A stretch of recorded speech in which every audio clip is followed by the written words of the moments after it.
Thank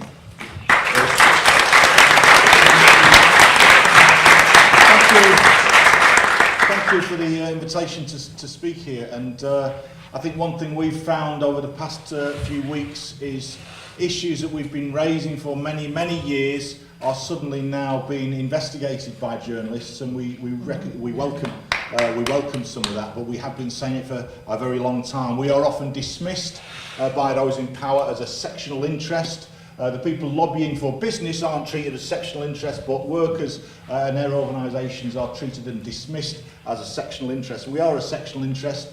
We represent, and Hilda mentioned some of those disasters, the people who've responded in each of those cases are members of the Fire Brigade Union who go to try and rescue those people in those collapsed buildings or in Grenfell Tower or in other such situations. And what's unique about, not unique about, there are other groups of workers who do this. There are workers who work in hazardous industries. One of the differences with our members is that they are deliberately sent in to hazardous conditions.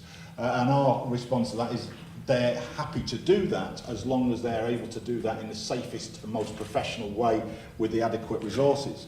I think the other answer that we make to being dismissed as a sectional interest is that we have a long history of campaigning on much wider public safety issues. We've led campaigns for fire protection in buildings. We've led campaigns for improved fire protection legislation. We a key campaigner for the legislation on foam-filled furniture, which has saved many, many lives in domestic fires over the years. Again, one which under the deregulation regime, the testing regime was challenged, and the Fire Brigade Union was the body which challenged that downgrading of the testing regime in relation to foam-filled furniture.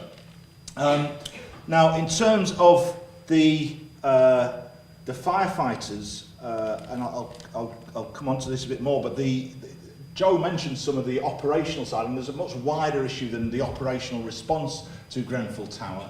But I will say something about that. Firefighters, to deal with those hazardous situations that they enter, follow procedures. They have certain equipment, they have specialist training, and they bring all of those together to be able to deal with hazardous situations as safely and professionally as they can. And what was absolutely remarkable, and the more I hear about it, the more remarkable it is that Grenfell Tower was so unusual in terms of the fires that we deal with, is that it completely was not planned for in any way at all. And therefore all the procedures that we rely on could not be applied, all the safety training that we rely on could not be applied, and people did remove their breathing apparatus. People who work in teams and are not supposed to split up did split up. People who are not exposed, who are professionals and not supposed to get lost did get lost. It is truly a miracle that we didn't lose firefighters that night. And the more I hear about it, the more of a miracle or a remarkable stroke of luck it is that we did. And I think, I suppose, one aspect of this is that if you are going to send people into those sorts of situations, then they also have the right to know how this thing happened, how this event, which nobody had planned or prepared or trained them for, but nevertheless asked them to go into, they have a right to ask how the hell this happened as well. And the question of austerity has been raised with me over the past few weeks. I think it is more complex than the immediate austerity that we're facing currently. It goes back, and other people have touched on this, several decades. The fire service that I joined in 1983 was actually quite a remarkable structure. I, as a recruit firefighter, knew about the national bodies that set standards on a whole range of issues, and I knew as a brand new firefighter my part in that organisation, which was the London Fire Brigade, which was part of a much bigger public service as well. And in 2004, under the new Labour government, all of that post-war edifice, all that post-war structure began to be dismantled under the new Fire and Rescue Services Act, which got rid of a whole host of bodies, which I'll come back to. But again, the fire service bit of this, the fire and rescue response, is only one part of it. We've seen the decimation and privatisation of building control in local authorities. We've seen in terms of the responsibility for fire risk assessments, again a deregulation approach. where, and I'm not saying that all fire risk assessments aren't qualified, many of them are and are very able, but there are no regulations requiring people. People can set themselves up as fire risk assessments and tout for business without any comeback at all. In another inquest that we dealt with in relation to one of our members who died in a fire in Manchester, again, it was found that the coroner found that the fire risk assessor had no qualifications whatsoever in relation to that building. So this is an issue that we've identified before, but has not been addressed. The fire and rescue role, the fire and rescue service role in that is to audit the work of the fire risk assessors. But you then come on to what is the ability of the fire and rescue service to undertake that work. I was in Manchester today. Greater Manchester has 10 local authorities within it, the biggest being the City of Manchester. And I spoke to a fire inspecting officers aren't the firefighters you will normally see on fire engines. It's a very specialist role, or it should be a very specialist role, and in the past they were very highly trained, and there were quite a lot of them. In the City of Manchester, the fire inspecting officer I spoke to said that there were a team currently of 3. They should have 4. They used to have 14 fire inspecting officers in the City of Manchester.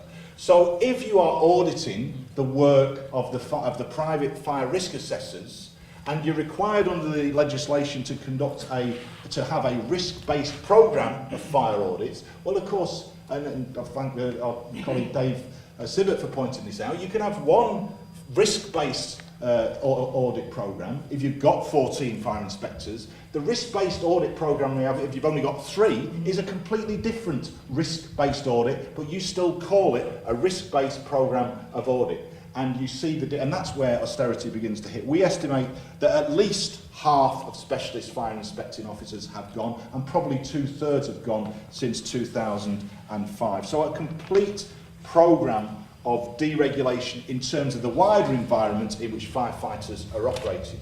You then come on to the firefighters themselves and the world that they live in. As I say, the service I joined was very well planned and regulated. We had national standards of emergency response prior to 2004. They were abolished, and what we now have is what are called integrated risk management plans. It sounds very grand. They're supposed to assess the risk in each local community and then decide what their plan is to prevent fires and other emergencies, and also to respond to fires and other emergencies. Again, under what it meant right from the start, actually, immediately after 2004, was actually a postcode lottery where national standards of response were abolished, and each service now sets its own target and then measures the performance of itself against the target that it itself has set. And you can immediately see some problems. And one that we highlighted and Newsnight exposed last week is that you can have a fire in exactly the same tower block, built by exactly the same architect, in one fire and rescue service, and you will get 6 or 8 fire engines turn up. You go across the county line to another fire and rescue service, and you will get 2 or 3 fire engines turn up. And how, again, so the postcode lottery entirely exposed by some of these facts. The Central Fire Brigades Advisory Council was a body, it was quite a boring body, but it set standards in terms of equipment, training, procedures. It had committees that looked at the fire protection of buildings, that might well have spotted some of these cladding issues around the world and might have asked for research. The CFBAC was abolished in 2004. And when we come to research, actually there is virtually no publicly funded fire research in the UK anymore. I visited in America, in the United States of all places, a fantastic federal research institute looking at fire research in terms of building construction, building reaction in fire, as well as firefighting and firefighting procedures. We have nothing like that in the UK anymore. So we operate in this completely deregulated position. And just finish on the Boris Johnson point, the person who Boris Johnson told to get stuff was actually Andrew Dismore. Andrew Dismore was previously a solicitor working closely with the Fire Brigade Union, who also actually worked closely with the Fire Brigade Union on the King's Cross inquiry. So it's not just dismissing a political opponent, it's dismissing a political opponent who actually knows something about what he's talking about. In terms of the inquiry, I think we want to work closely with residents and survivors. We want this to be as broad as possible. It needs to be thorough. We want to hold ministers to account. This was not an act of God. These are political decisions that have been made time and again by government ministers who have been advised also by fire and rescue advisors, and they need to be held to account. On the question of Javid spoke at the Local Government Association the other week and clearly is trying to pass the whole problem onto local government. This is the problem, it's a local government failure. Actually, the people making the decisions are those at central government, and they're the ones who have to be held to account and dealt with accordingly. Thank you.